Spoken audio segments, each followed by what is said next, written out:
Hello and welcome to your 63rd SQL Server tutorial. My name is Johnny DeLuca and tonight I'm going to talk to you about using the execute keyword, and then I want to show you how to execute stored procedures and redefine result sets. This tutorial is going to be pretty short. I should have probably included it in my last tutorial, but I forgot, and that's okay. Never hurts to chunk things down.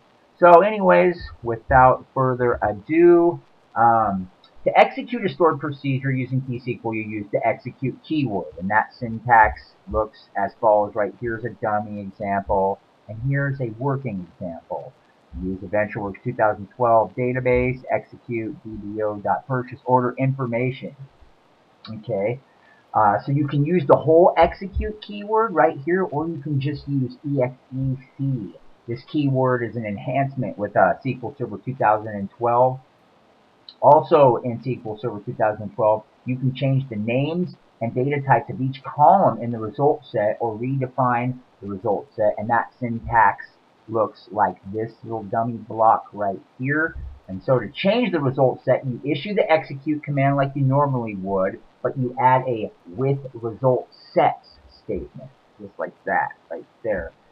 And within the parentheses, you provide a new column definition for each column in the result set. So like this. Here's the traditional way, and then with result sets, and then we have the columns right here that it talked about, that I talked about. Okay, so now let's take a look at how we go ahead and do this. So we'll start by executing our little two-liner here, and we'll see what the difference is, what it looks like. Alright, new query. Go ahead and connect to an instance if you haven't. Then go to your query editor, and then type that in, execute. Okay, so I mean, this is pretty user friendly if you ask me, pretty readable, but you know, receive QTY and it's all together, total due all together. Now when we go and we grab our other example, the one that was with result sets, let's look at the difference now when we grab this, and it specifically states purchase order ID, purchase order detail ID, order date, total due. Now watch the difference. Okay, we're going to copy this, go back over to the query window. Again, take note here, like for instance, receive QTY. Well, we know that's quantity, but maybe somebody doesn't. Okay, so now let's execute. Notice receive quantity. So there we go. Pretty cool.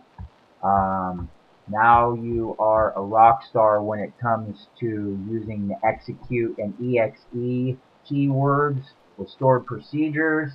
And thanks for stopping by this brief tutorial. I look forward to seeing you in my 64th tutorial. Thanks. And so I went to the very keyword. Well, that's not correct. It's not the exe keyword. I don't know why I said that. An exe is an